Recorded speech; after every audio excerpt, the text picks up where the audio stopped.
Is this something that there's a lot of training out there for, or do we need to just raise this as awareness to people out in corrections watching that they might want to start thinking in this direction? Because they do randomly read mail before it goes out. Yes, corrections, in my opinion, corrections is one of the best places to obtain intelligence on criminal street gangs. They see them day in, day out, and eventually a lot of these guys that are in there get bored. And if you approach them properly, they'll talk to you all day long about gangs.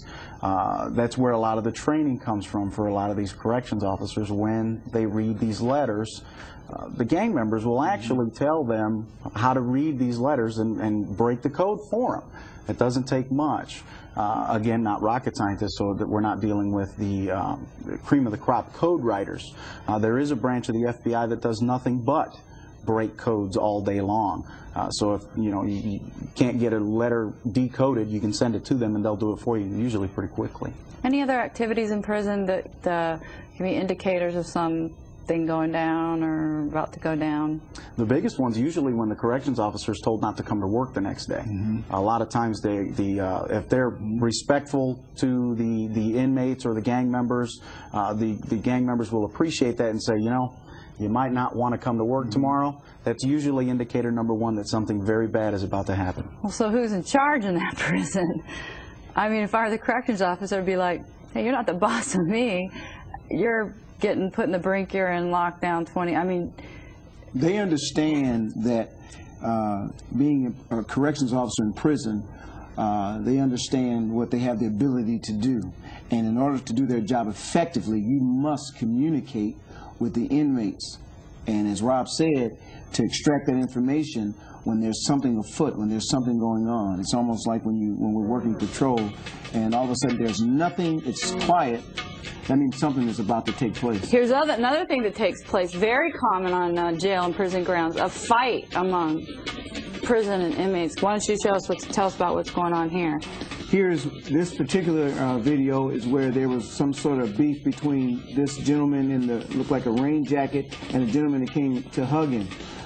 In prison, there's loyalty, and then again, sometimes there isn't any loyalty. Something as simple as crossing the wrong line in the yard could trigger this type of an attack. So they've got their own territories and everything, just like they do out in the streets. They've got it all set up the same structure, right there. Yes, actually, in my opinion, I believe with the trends going on today with street gangs, the prison gangs actually have a lot more structure than what we're seeing out on the street. Here's some guys that are just working out, doing their exercises. Typical morning. As a gang go, anybody is not in, all prisoners are not in that yard doing that exercise. Yeah. And as a regular prisoner, you can't just come in there. You have to be a member of that gang. You have to be a member of that gang to do those calisthenics. They're getting in shape. They're keeping themselves in shape, too. Yes. Well, violence associated with gangs brings up a whole other issue of officer safety. Harold, you have a segment now to show us of a reenactment that happened, a real event that happened in Detroit, where 2 patrol officers tragically got caught in the crossfire with gangs, and they were just out on the street patrolling. Why don't you give us a quick intro, and then we'll play the tape. This tape is a reenactment that was done by Ken LaPlace.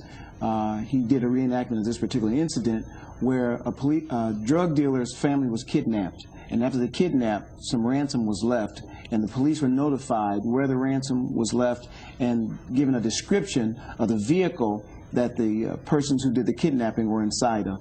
Okay, so let's take a look. 930? Yeah, we're following a blue custom van.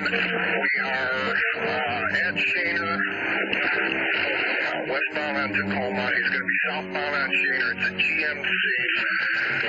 Vehicle may be involved in a abduction. Video 99's with him. 99 is with him. Okay, coming up on Lyndhurst. And 10 seconds. Coming up on Grinder. Coming up on Grinder. A lot of weapons. Supposed to be a lot of weapons. Coming up on Grinder. Supposed to be a lot of weapons in there. Video is line that 50 sure to keep rolling up the chase. Keep calling out. Keep calling out. Exactly. Good. We're going about 30 miles an hour. There's no plate on this van. No plate. Shots fired. Shots fired.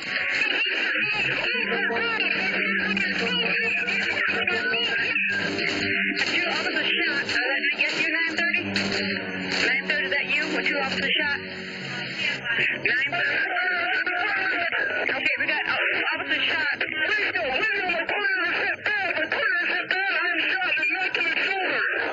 I got two. We got EMS ordered. I need some units over there.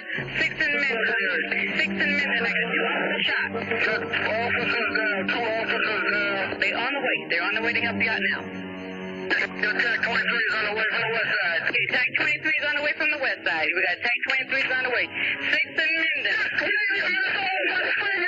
They're coming. They're on the way. They're on the way. 6 miles. West 30 south to Minden. West 30 south to Minden. We got EMS on the way. Okay, 913. Okay, 913 got 1 and 91 got 1. Okay, units, we're trying to get up as quick as we can. 91's at 6 and Shale. They're conveying. 91's at 6 and Shale. You're going to DRH. Radio 91, 6 and Crash. They're going to DRH. They're going to DRH. We got 913 and 91. Radio 91's going to St. John. Okay, 91 going to St. John units. We need to okay, 913 also going to St. John's. We don't know where the shot came from. We do know. As we're driving, Cronin gets on the air and says, I have additional information for him. So I call him at the station. He says they just made a ransom drop at Bringard and Shaner, and the guys are in a blue van, blue conversion van. We were coming up Reno northbound, and we were coming up to Carlisle, and lo and behold, here comes a blue van passing us. We looked at it, there's no plate on it. We said, that's it, that's got to be it. It's slow rolling, it doesn't have a plate on it. We couldn't see who was driving. We turned around on it, immediately it pumped it up. So I got on the air and I started calling out the chase. The van made the right-hand turn at 7 Mile to go westbound. 30 series cars dead on their heels, still following, only going like 25, 30 miles an hour. At this point, no lights, no sirens. I don't think the people in the van realized that the 30 series car was the police. We fell in behind them. The light turned green for us just as they made their turn. We fell right in behind them. No traffic, no problems. Nothing. It's perfect. Well, they took off and the chase was on. We just made a wide left turn, put our foot down, and never even took our eyes off the van. We were right behind them.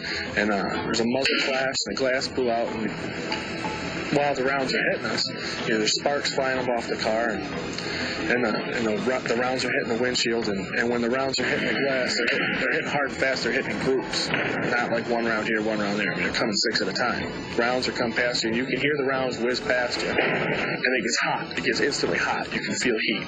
I threw the car sideways, driver's side into the fire to get the windshield out of the line of fire. And at the same time, I realized Sean's not talking on the radio. He's not ducking. He's not moving. He's breathing hard. His chest is rising and falling, but he's not doing anything. I'm reaching for Sean to get my hands on him. At the same time, the round that killed him hit him in the bridge of the nose while I had my hands on him. Sean's head pretty much came off.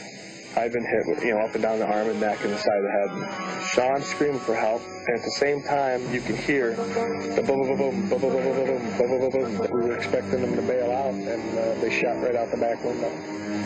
I didn't see anything. All I heard was the shots, and I could feel the rounds hitting the car. It was rocking the car. What the hell's going on? Somebody's shooting at us, and we're in the middle of a car chase.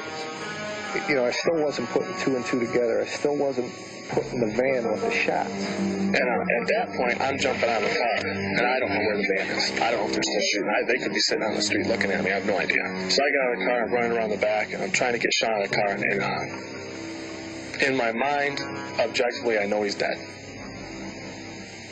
There's just too much of his head is just gone.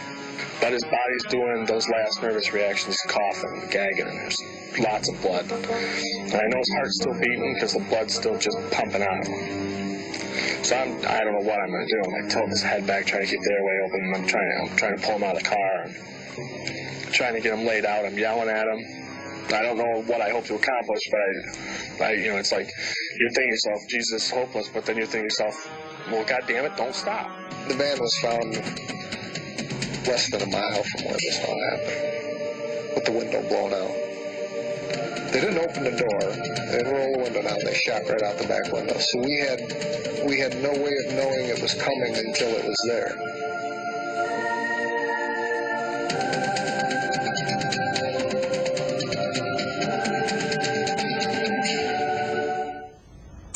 Officer Sean Brady's life tragically ending in 1998 in that shootout. As police officers, watching that has to affect you more than anybody else out there. Yes.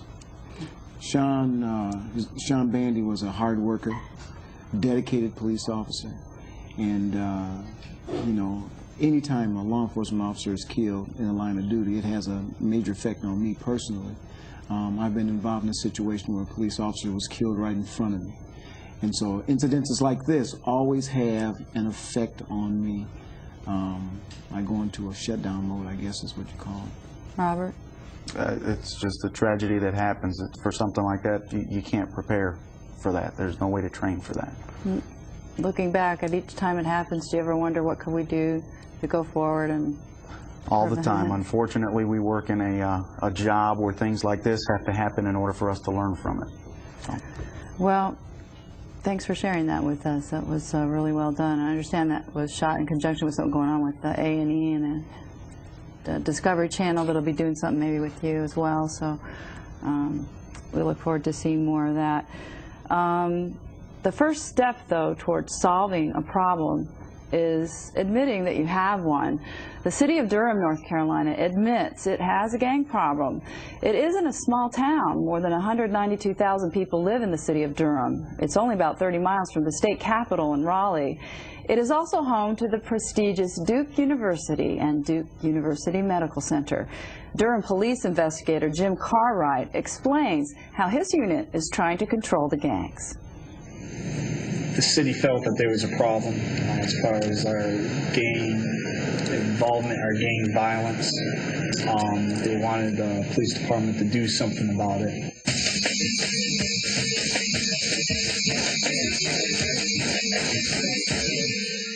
They've had a gang unit, I believe, for about 5 years now. Just when about a year ago, a little over a year ago, that's when they made the unit from about an 8-member team to close to 30 officers now.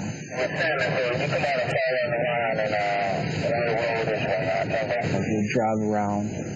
If we see some of them gang members standing out on the corner, we'll get out and talk to them, find out what's going on.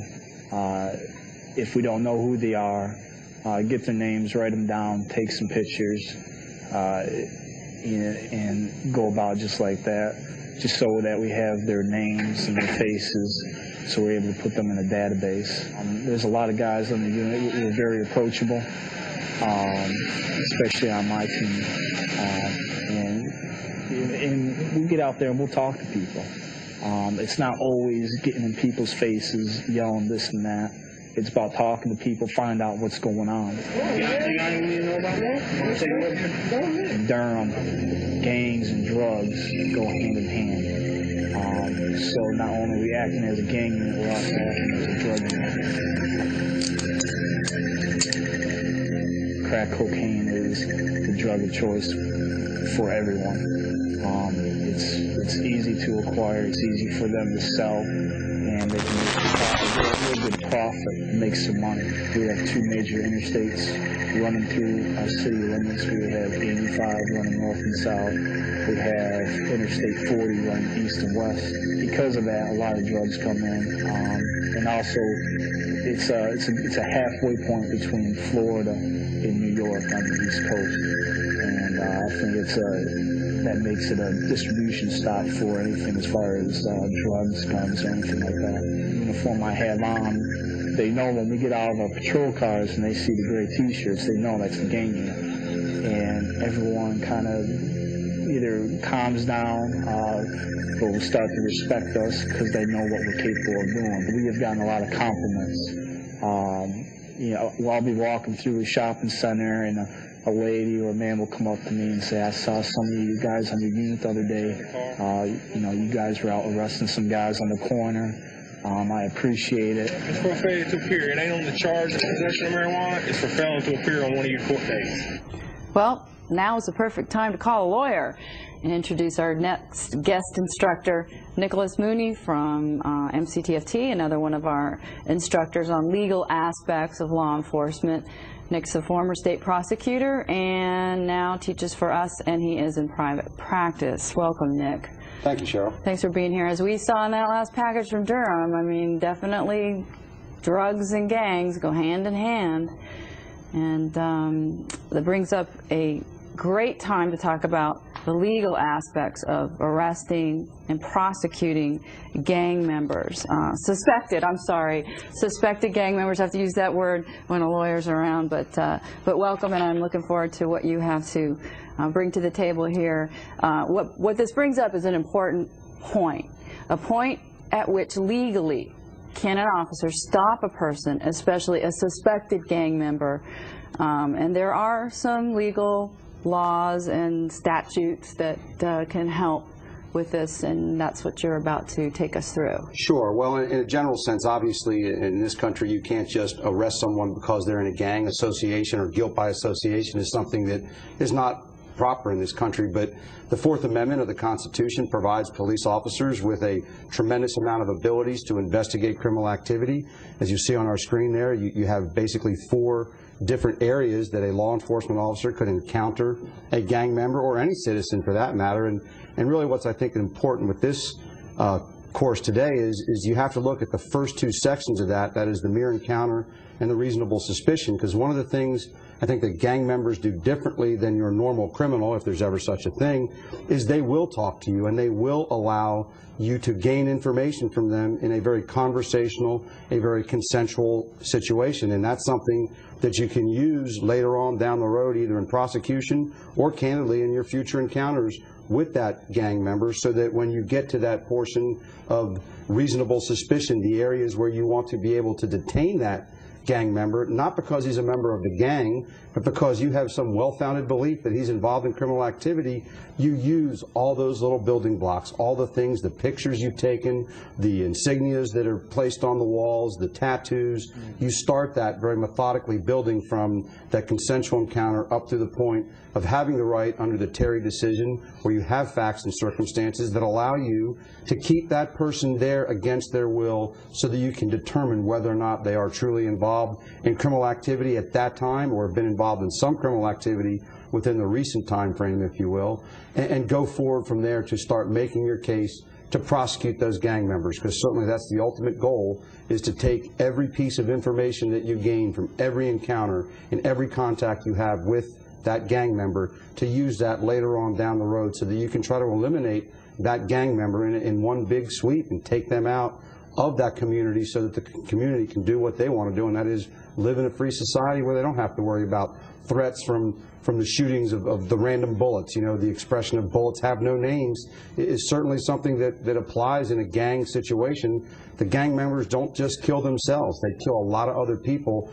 that have nothing to do with it, other than the fact that's where they live, where they happen to be walking down that particular street. So it's a very good building block in terms of the tools that the Supreme Court has given officers under the Terry decision, that allows an officer to engage these gang members based upon all of the activities that they've documented in the past, and they can now start to educate the courts, educate the prosecutors, and educate everyone that's involved in the chain, as they say, so that we understand who these people are, how it is we've identified them, and why we have this well-founded belief, or this articulable suspicion under the Terry case, which gives the officers the right to keep that person there to find out truly whether or not they're a law-abiding citizen, or whether they need to be investigated for some additional criminal activity.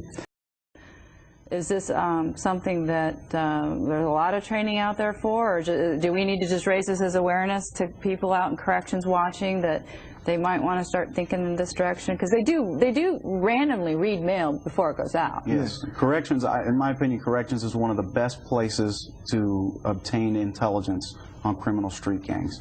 They see them day in, day out, and eventually a lot of these guys that are in there get bored. And if you approach them properly, then we're working patrol, and all of a sudden there's nothing, it's quiet, that means something is about to take place. Here's another thing that takes place, very common on jail and prison grounds, a fight among prison and inmates. Why don't you tell us about what's going on here? Here's this particular video is where there was some sort of beef between this gentleman in the looked like a rain jacket and a gentleman that came to hug him. In prison, there's loyalty, and then again, sometimes there isn't. They'll talk to you all day long about gangs. That's where a lot of the training comes from for a lot of these corrections officers. When they read these letters, the gang members will actually tell them how to read these letters and break the code for them. It doesn't take much. Again, not rocket scientists, so that we're not dealing with the cream of the crop code writers. There is a branch of the FBI that does nothing but break codes all day long. So if you can't get a letter decoded. I mean, if I were the corrections officer, I'd be like, hey, you're not the boss of me. You're getting put in the brink, you're in lockdown 20. I mean, they understand that being a corrections officer in prison, they understand what they have the ability to do. And in order to do their job effectively, you must communicate with the inmates. And as Rob said, to extract that information when there's something afoot, when there's something going on. It's almost like when you can send it to them and they'll do it for you, usually pretty quickly. Any other activities in prison that can be indicators of something going down or about to go down? The biggest one's usually when the corrections officer is told not to come to work the next day. A lot of times if they're respectful to the inmates or the gang members, the gang members will appreciate that and say, you might not want to come to work tomorrow. That's usually indicator number one that something very bad is about to happen. Well, so who's in charge in that prison?